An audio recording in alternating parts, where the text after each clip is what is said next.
Oke, shalom. Bolehkah kalau lampunya dinyalakan aja? Karena nggak kelihatan. Oke, seberapa banyak yang antusias buat pagi hari ini bisa lambaikan tangannya? Katakan kanan kirinya sekali lagi, kamu harus antusias. Ya, Bapak Ibu Saudara, bulan ini kita memasuki bulan karakter, kayak gitu ya. Jadi sepanjang bulan ini setiap firman yang disampaikan akan berhubungan dengan karakter. Karena kami rindu, Gereja Mawar Shalom rindu untuk memperkuat apa yang Tuhan sudah janjikan, apa yang Tuhan sudah berikan di dalam kehidupan setiap Anda di tempat ini, di dalam kehidupan setiap jemaat. Karena karakter ini adalah kunci apa yang kita bangun bisa tahan lama. Jadi kita nggak mungkin membangun sesuatu tapi sifatnya hanya sementara. Kalau kita mau membangun sesuatu maka harus tahan lama, harus tahan uji. Dan karakter itu yang membuat segala sesuatu yang kita bangun tahan lama. Tapi sebelum saya masuk di dalam firman Tuhan, seberapa banyak Bapak Ibu yang kemarin hari Jumat datang di tempat ini bisa lambaikan tangan? Wow, cukup banyak. Ketika kemarin disampaikan tentang visi oleh Pastor Philip 2030 300 gereja dengan satu kali swing gitu ya. Satu kali disampaikan kita semua akan bergerak bersama-sama.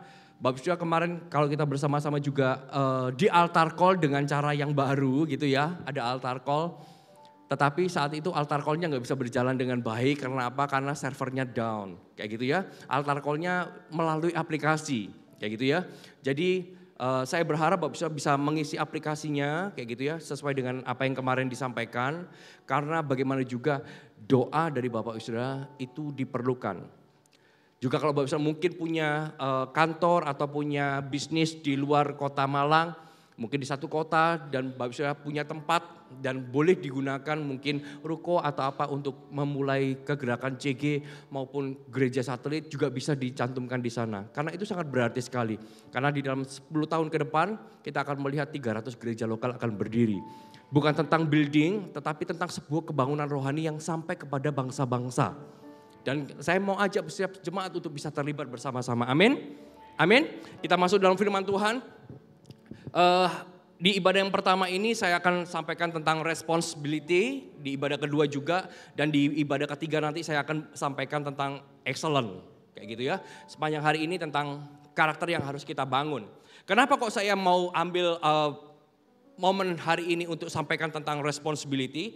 Karena suatu kali ada saya catat sebuah quote dari Presiden Harry Truman.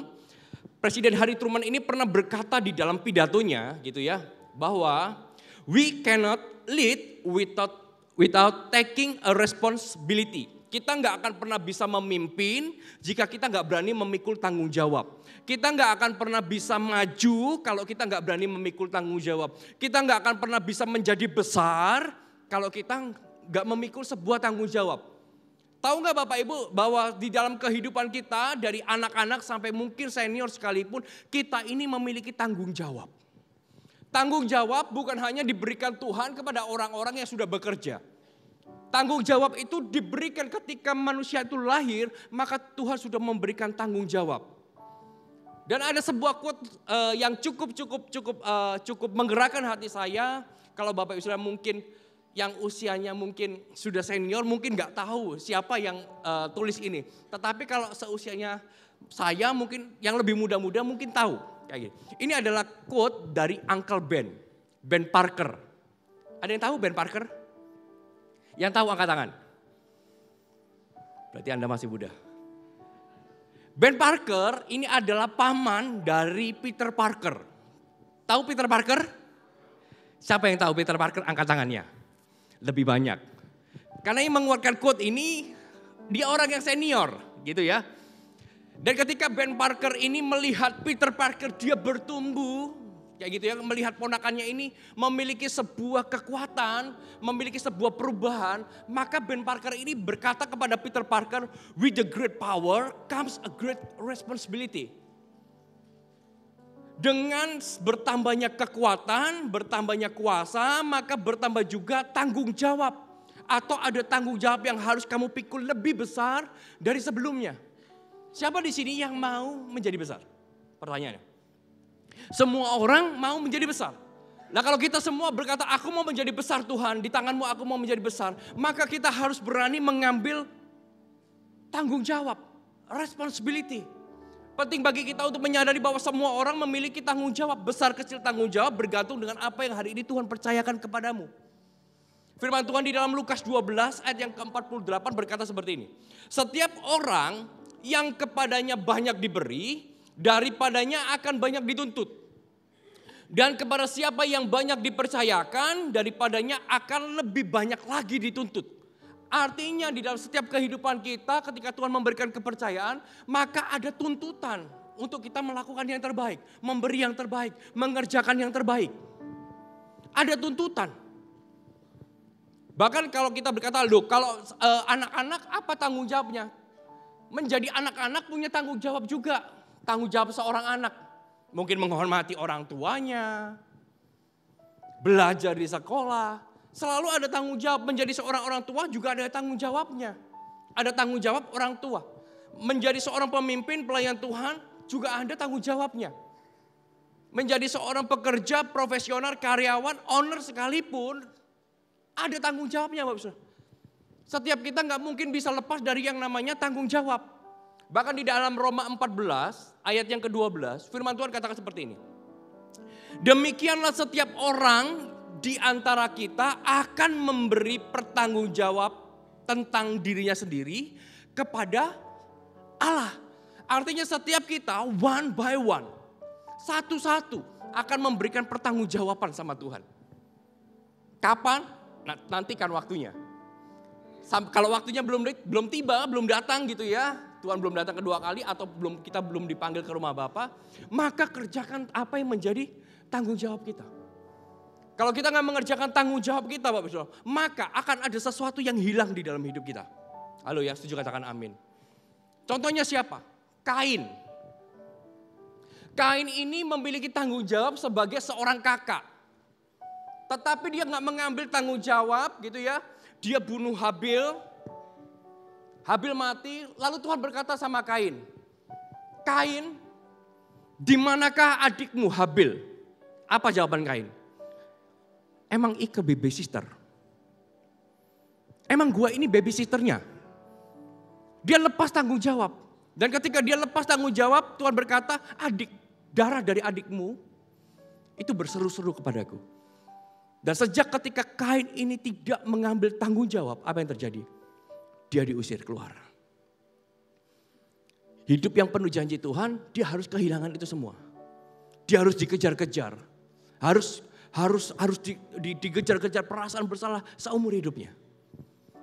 Begitu juga di dalam kehidupan kita ketika kita tidak mengambil sebuah tanggung jawab atau lepas tanggung jawab, maka sesuatu dalam hidup kita ada yang hilang pasti.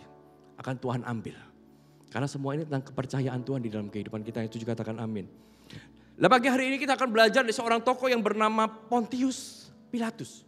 Saya jarang sekali mengkorbankan Pontius Pilatus, tetapi hari ini Tuhan gerakkan saya untuk sampaikan Pontius Pilatus. Siapa Pontius Pilatus? Pontius Pilatus adalah gubernur Roma untuk bangsa Israel waktu itu. Pontius Pilatus adalah gambaran seorang yang harusnya memikul tanggung jawab, tetapi justru lepas tangan saat Yesus datang ke sana untuk diadili. Dia ini penguasa. Dia adalah orang yang bertanggung jawab. Kalau saya boleh sampaikan, siapa yang bertanggung jawab atas penyaliban Yesus Kristus? Ya memang Yesus harus mati di atas kayu salib. Tetapi orang yang disalahkan yang pertama, Pontius Pilatus. Karena dia udah Tuhan kasih kekuasaan, sudah dikasih otoritas. Tetapi dia lepas tangan. Pilatus tidak menemukan kesalahan apapun di dalam diri Yesus. Namun bukannya memberikan kebebasan buat Yesus, malahan dia menyerah kepada tekanan banyak orang waktu itu. Pontius Pilatus. Kita buka Matius pasal yang ke-27. Matius pasal yang ke-27 ayat yang ke-11 sampai ayat yang ke-26. Dari Pontius Pilatus ini kita bisa belajar apa sih yang menyebabkan orang itu sulit untuk mengambil sebuah tanggung jawab, atau apa yang membuat orang itu lepas tanggung jawab. Kenapa kita gak boleh lepas tanggung jawab? Karena ketika kita melepas tanggung jawab, maka ada yang hilang di dalam hidup kita. Dan saya gak mau ada sesuatu yang hilang di dalam hidup Anda. Makanya kita semua harus mengambil tanggung jawab. Yang setuju, berikan kemuliaan buat Tuhan. Matius pasal ke-27 ayat yang ke-11. Judul perikopnya adalah Yesus di hadapan Pilatus.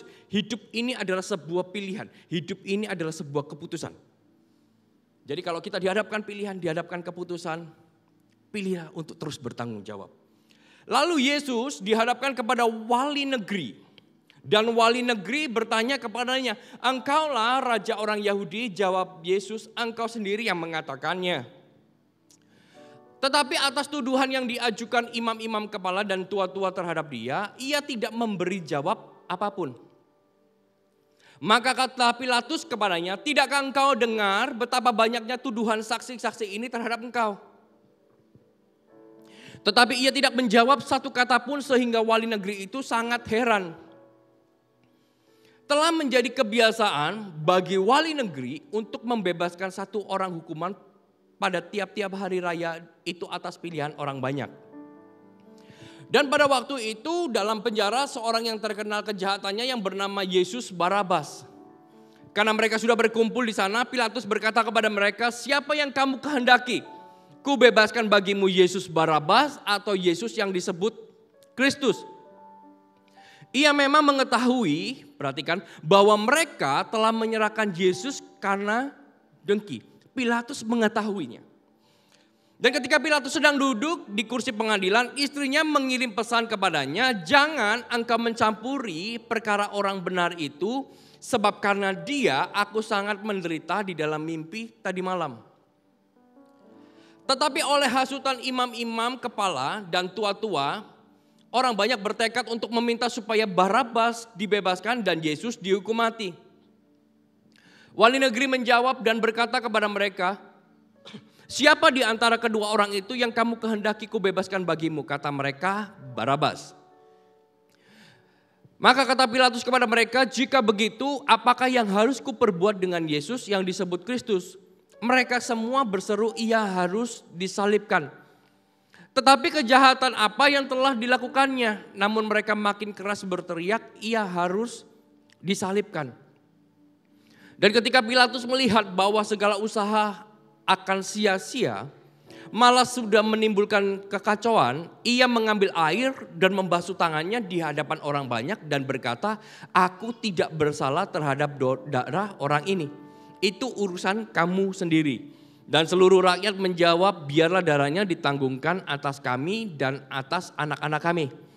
Lalu ia membebaskan Barabas bagi mereka, tetapi Yesus disesanya lalu diserahkannya untuk disalibkan. Katakan amin. Bapak ibu saudara, dari firman yang kita baca ini kita bisa melihat apa sih yang menyebabkan Pilatus itu mencuci tangannya dari tanggung jawab sehingga kita tahu apa saja yang membuat orang banyak terkadang enggak berani mengambil tanggung jawab. Kita bisa belajar dari seorang yang bernama Pontius Pilatus. Yang pertama, apa sih alasannya membuat Pilatus cuci tangan? Apa yang membuat Pilatus itu melepas tanggung jawab? Apa yang membuat Pilatus itu tidak berani mengambil sebuah tanggung jawab karena dia seorang wali negeri? Yang pertama adalah alasannya di ayat yang ke-22.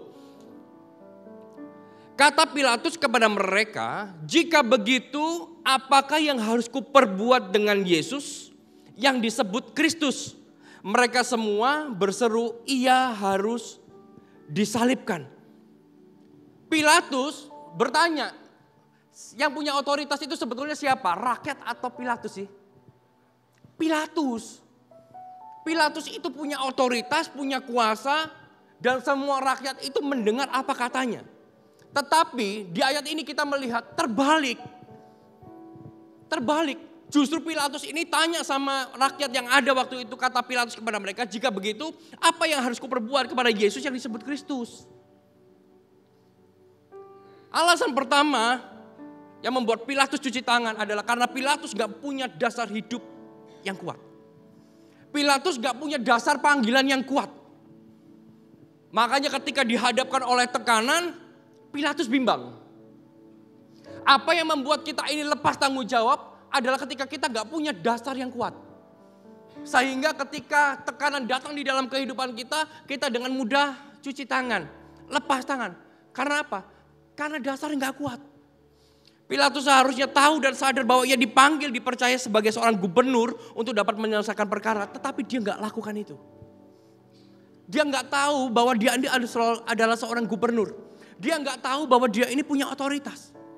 Pilatus nggak sadar, dia memiliki otoritas, dia punya kuasa, tetapi karena Pilatus nggak punya dasar hidup yang kuat, nggak punya dasar hidup yang kokoh, atau nggak punya dasar panggilan yang kuat, maka itu membuat Pilatus jadi bimbang di hadapan orang banyak. Nah, kita belajar kalau berbicara tentang dasar hidup yang kuat, firman Tuhan katakan ada 2 macam dasar. Yang pertama, dasar yang dibangun di atas dasar pasir. Dan yang kedua adalah dasar yang dibangun di atas dasar batu karang. Sama-sama mengalami angin, sama-sama mengalami badai, sama-sama mengalami banjir. Tetapi orang yang membangun hidupnya di atas dasar batu karang yang teguh, yaitu kebenaran di dalam Yesus Kristus, tanggung jawab di dalam Yesus Kristus, maka ketika badai angin, banjir datang melanda, maka dia akan tetap kokoh berdiri. Tapi berbeda dengan orang yang membangun di atas dasar pasir. Ketika badai datang, maka akan roboh semuanya. Tetapi pertanyaannya, kenapa kalau tahu bahwa pasir itu mudah roboh, kenapa masih dibangun di atas dasar pasir? Alasan yang pertama, membangun di atas dasar pasir itu lebih mudah, lebih cepat. Bentuknya gampang, tinggal dikasih air gitu ya. Saya baru dari pantai beberapa waktu yang lalu dengan anak saya. Buat kayak istana-istanaan dari pasir cepat. Coba Bapak Saudara, buat ke pantai gitu ya, buat istana dari batu karang. Enggak bisa. Bapak Saudara mengeluarkan tenaga lebih untuk pukul batunya, bentuk batunya. Batu karang itu keras. Sulit dibentuk. Kaku. Untuk membangun sesuatu dari batu karang itu perlu proses yang gak gampang. Perlu proses, perlu peralatan, perlu semuanya. Tapi banyak orang lebih memilih yang instan. Dia lebih memilih membangun di atas dasar pasir aja. Kenapa? Cepat. Lebih indah, lebih bagus tampaknya. Tapi mereka gak sadar ketika mereka membangun semakin hari semakin tinggi, semakin tinggi, semakin tinggi. Dan ketika air pantai itu menyapu, maka habislah semua. Begitu juga di dalam kehidupan kita. Untuk Tuhan membentuk kehidupan kita, Tuhan memberikan tanggung jawab di dalam kehidupan kita.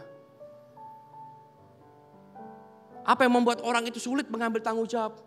Karena bimbang. Karena mereka gak sadar apa sih panggilan Tuhan di dalam hidup kita ini apa.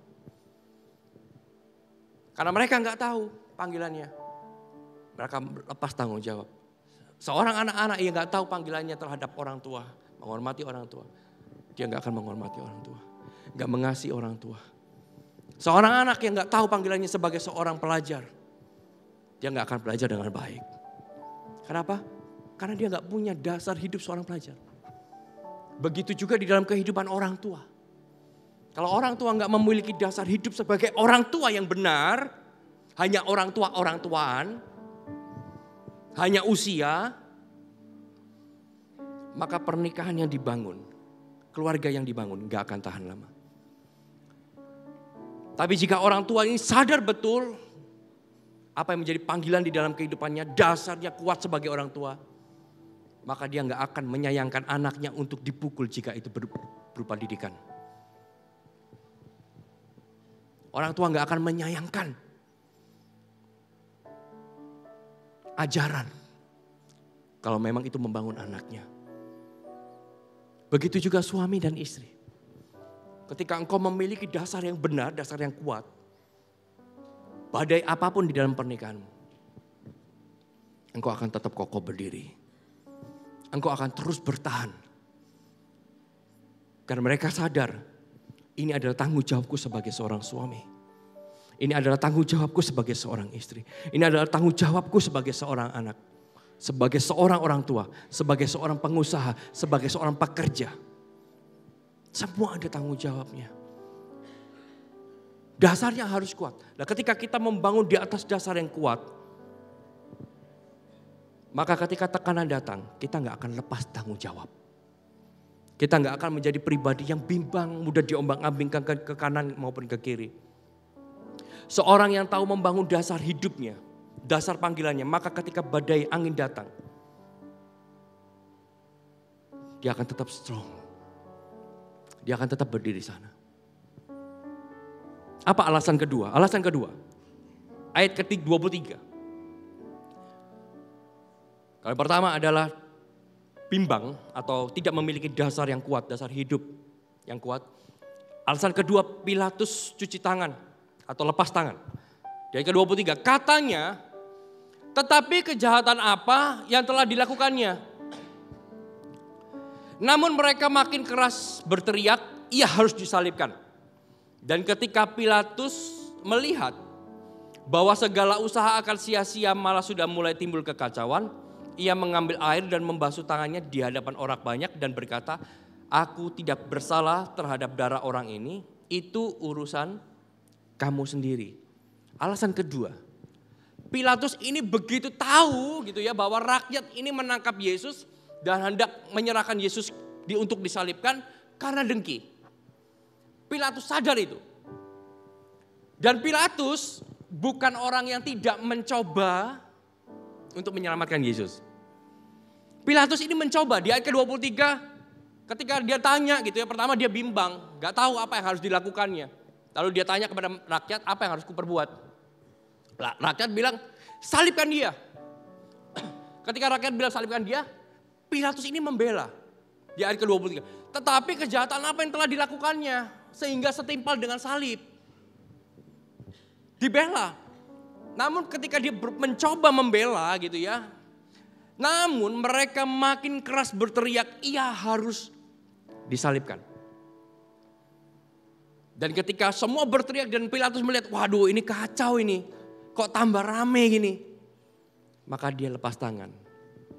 Apa yang membuat dia lepas tangan? Alasan kedua, Pilatus lepas tangan adalah karena dia gak pernah bangkit dari kegagalan yang pertama. Apa yang membuat orang itu gak berani ambil tanggung jawab, gak bangkit dari kegagalan. Dia pernah melakukan sesuatu dan dia gagal di sana dan dia gak bangkit. Sehingga ketika orang, ayo lakukan lagi, gak mau. Kenapa? Karena aku pernah gagal. Pilatus juga sama. Dia sudah coba selamatkan Yesus, tapi apakah yang setimpal dengan salib buat Yesus? Salibkan dia, gagal. Dan dia kok tambah parah. Akhirnya dia mundur, teratur, dia cuci tangan. Aku gak bersalah. Pilatus gak pernah bangkit dari kegagalan. Pilatus berusaha dan gagal, tetapi ia gak mau berusaha lagi. Walau ia tahu itu benar. Dia merasa bahwa tidak ada hal baik terjadi ketika ia mengambil jalan yang benar. Ini yang sering terjadi di dalam kehidupan kekristenan. Kita melakukan kebenaran, tetapi masalah terjadi, jedier. Dan ketika masalah terjadi, ayo hidup benar. Aduh Pak, bosan hidup benar. Hidup benar, aku sudah hidup benar. Tapi tetap aja ada masalah. Saya mau katakan, masalah itu gak tebang pilih. Mau Anda hidup benar, gak benar sekalipun, ada masalah Bapak Saudara. Cuma satu yang gak ada masalah, orang sudah pulang ke rumah Bapa. Kalau hari ini Bapak Saudara, Tuhan aku berdoa supaya lepas dari masalah gitu ya. Berarti Anda sedang berdoa mempercepat hidup Anda. Cepat panggil aku pulang ke rumah Bapa supaya aku lepas dari masalah. Selama kita hidup selalu ada yang namanya persoalan. Pilatus juga sama. Dia gak bangkit dari kegagalan. Sehingga dia merasa bahwa apa yang sudah kulakukan ini sia-sia. Pernah Bapak Saudara merasa Bapak Saudara sudah melakukan kebaikan. Tetapi tetap aja disalah mengerti. Dan ketika disalah mengerti, ya percuma wes gini. Toh juga sama saja. Itu Pilatus juga gitu. Pilatus juga seperti itu. Dia melakukan, disalah mengerti, malah tambah kacau, dia lepas tangan. Saya gunakan kata apatis. Kata apatis bisa terjadi atau berkembang pesat di dalam diri kita. Ketika kita merasakan bahwa tindakan yang kita ambil tampak tidak berguna. Kita sudah lakukan ini, sudah nurut lakukan ini, tetapi kayaknya gak ada sesuatu yang bertumbuh. Dan ketika ada orang lagi, suruh, ayo masuk lebih dalam di dalam hadirat Tuhan. Masuk lebih dalam di dalam kegerakan Tuhan. Kita apatis, gak tertarik. Kenapa? Aku sudah lakukan berkali-kali, tapi gak ada hasil.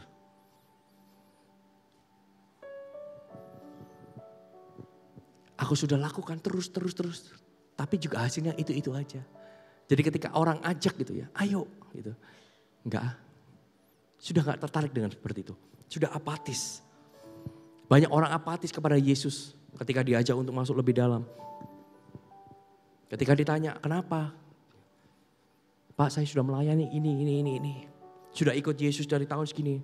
Tapi tetap aja hidup saya kayak gini. Hidup ikut Yesus itu gak ada hubungannya dengan berkat yang Bapak Ibu sudah terima. Kalau Bapak Ibu menerima mengikut Yesus, mengukur mengikut Yesus dengan berkat yang Bapak Ibu itu salah. Tuhan Yesus tidak pernah menjanjikan berkat di dalam kehidupan Bapak Ibu. Tapi yang Tuhan Yesus janjikan adalah kemenangan di setiap musim di dalam kehidupan Bapak Ibu. Yang menjanjikan berkat itu justru sebaliknya bukan Yesus. Tapi lawannya. Bukankah ketika Yesus dicobai, ketika dia berpuasa 40 hari, 40 malam. Iblis tawarkan, seluruh kemegahan dunia, hartanya kuberikan padamu. Jadi kalau Bapak Ibu merasa mengikut Yesus itu ada hubungannya dengan harta, salah. Tapi ikut Yesus selalu ada hubungannya dengan kemenangan. Tuhan tidak pernah menjanjikan berkat, tapi Tuhan janjikan kemampuan, kekuatan untuk engkau diberkati. Selalu. Pilatus juga sama, dia gak bangkit dari kegagalan. Orang yang gak bangkit dari kegagalan adalah orang-orang yang tidak bisa mengkonfrontasi ketakutan di dalam hidupnya. Rakyat ini tahu gitu ya, ngelihat Pilatus ini takut gagal karena dia sudah coba sekali menyelamatkan Yesus, dibilang salibkan dia, makin tambah kekacauan. Karena dilihat orang imam-imam, orang Farisi, orang Yahudi yang menyalibkan Tuhan itu melihat bahwa Pilatus ini takut. Maka dia semakin membuat kekacauan. Sehingga apa? Sehingga Pilatus semakin takut. Sehingga mau gak mau, Pilatus lepas tangan. Dia lepas tanggung jawab. Mungkin di pagi hari ini, ada Bapak Ibu yang sudah melakukan banyak hal. Tapi mungkin masih gagal. Lakukan terus. Percaya bahwa Tuhan menyertai dan Tuhan akan memberikan kemenangan di dalam kehidupan Bapak Ibu. Mencoba, gagal, bangkit lagi. Jangan izinkan kegagalan itu mendikte kehidupan kita. Kalau kita gagal di dalam satu posisi gitu ya, bangkit lagi, coba lagi. Karena kalau Bapak Ibu gagal dan Bapak Ibu berhenti di situ, maka ketika tawaran datang di dalam, mau nggak jadi seperti ini lagi? Bapak Ibu nggak akan mau. Kenapa? Karena gagal.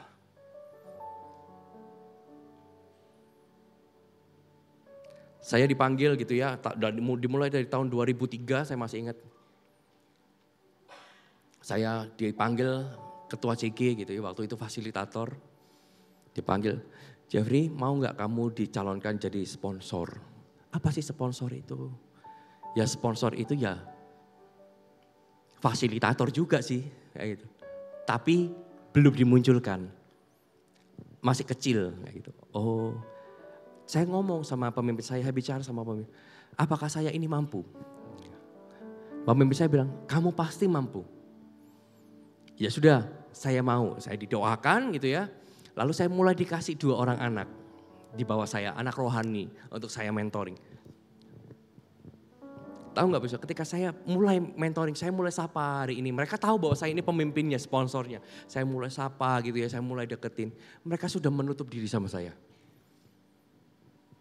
Kalau dia aku mau dipimpin, tapi kalau kamu aku nggak mau. Begitu Pak Saudara. Itu kira-kira lah ya, kayak gitu. Kira-kira seperti itu jalan ceritanya. Nah ketika itu saya ini kerasa failed, kerasa gagal. Loh, aku ini dipilih tapi nggak mau dipimpin. Pemimpin pernah merasakan seperti itu? Apa cuma saya? Nggak mau dipimpin. Saya kerasa gagal, saya datang ke pemimpin saya, ke fasilitator saya ngomong bercerita yang terjadi seperti ini. Ayo kamu harus bisa. Tuhan nggak pernah salah pilih. Tuhan gak pernah salah pilih. Saya mulai maju lagi, bicara lagi sama mereka. Mereka gak mau dimuridkan. Ya karena mereka gak mau dimuridkan. Kan gak mungkin anak saya cuma 2, saya jangkau orang yang baru. Saya jangkau orang yang baru, saya jangkau. Sampai akhirnya saya menjadi seorang JGL juga. Menjadi seorang fasilitator juga waktu itu. Di sana Tuhan berbicara, aku itu gak pernah salah pilih. Tapi kalau gak salah pilih, kenapa 2 orang itu gak mau dimuridkan, gak mau digembalakan. Aku gak pernah salah pilih dan kamu tidak pernah salah tempat. Yang salah tempat 2 orang itu. Luar biasa kan? Jadi CG saya berkembang, 2 orang itu hilang. Sampai hari ini entah kemana. Ternyata bukan saya yang salah Bapak Saudara. Tuhan gak pernah salah menempatkan, Tuhan gak pernah salah memilih. Tapi Tuhan buka, dia yang salah tempat. Dia bukan anakmu. Yang sekarang kamu gembalakan, itulah anakmu. Begitu dari seorang CGL juga mengalami hal yang sama. Ada tekanan. Pemimpin datang, mau gak dicalonkan sebagai seorang coach, penilik jemaat? Apa saya mampu? Mampu.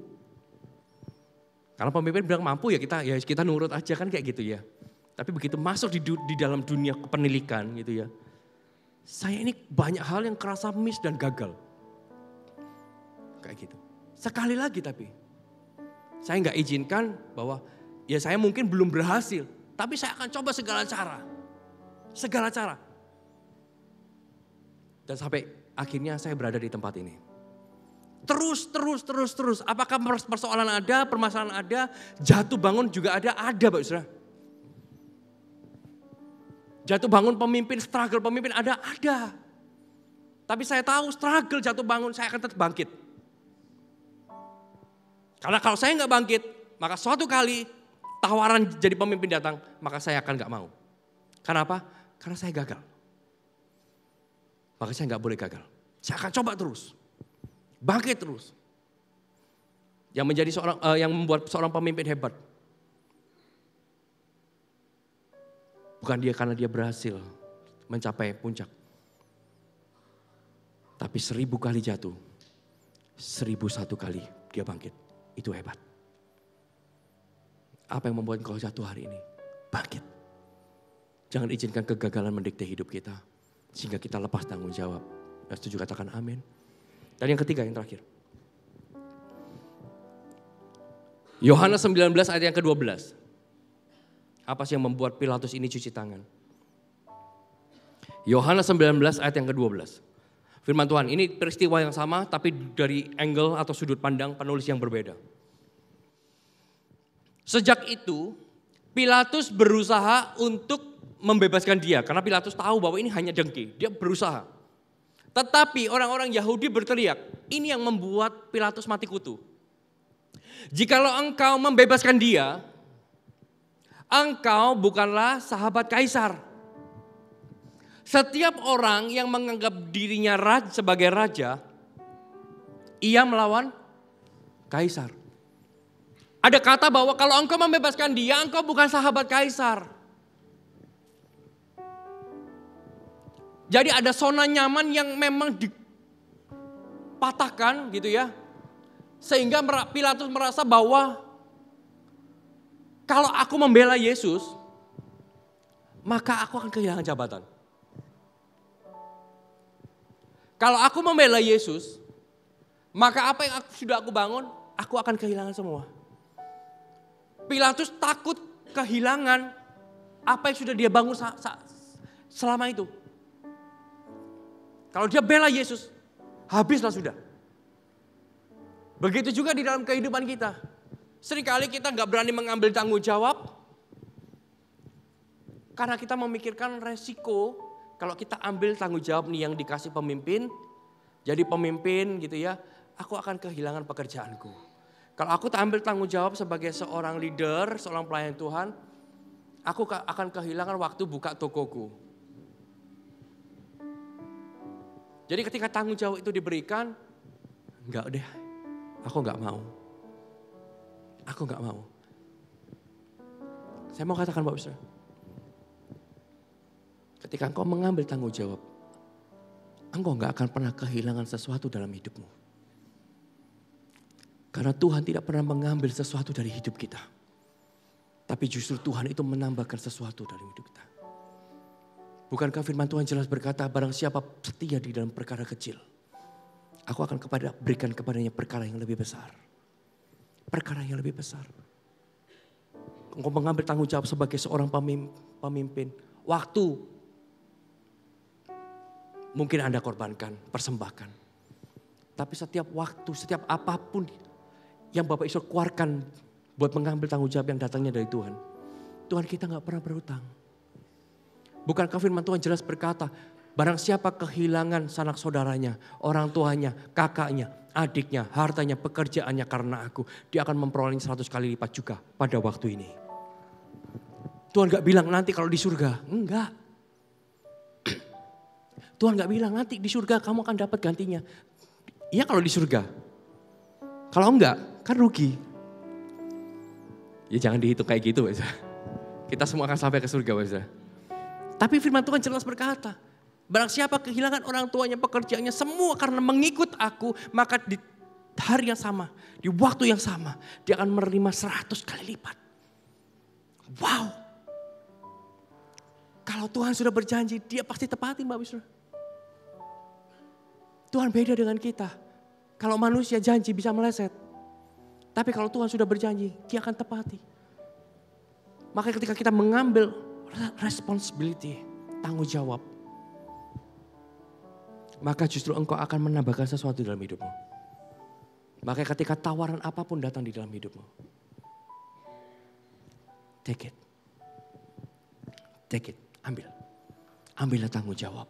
Jangan takut gagal. Kalau gagal bangkit lagi. Bangkit lagi. Yang ketiga, keluarlah dari zona nyaman. Orang gak berani mengambil tanggung jawab karena dia takut keluar dari zona nyaman. Keluarlah dari zona nyaman. Ingatlah firman Tuhan bahwa aku akan membawa engkau masuk dalam kemuliaan. Menuju kemuliaan yang lebih besar, kemuliaan yang lebih besar. Artinya ketika engkau keluar dari zona nyaman, engkau sedang masuk ke zona nyaman berikutnya. Masuk ke zona nyaman berikutnya yang lebih nyaman. Tapi kita akan keluar terus dari zona nyaman. Sampai kemuliaan datang. Halo, amin. Siap untuk mengambil sebuah tanggung jawab. Siap untuk dibangun lebih dalam oleh Tuhan. Amin. Amin. Yang pertama tadi apa, Bapak Saudara? Tidak memiliki dasar hidup atau panggilan yang kuat. Bimbang. Dan yang kedua, gak bangkit dari kegagalan. Dan ketiga, takut keluar dari zona nyaman. Itu yang membuat orang lepas tanggung jawab. Anda diberkati?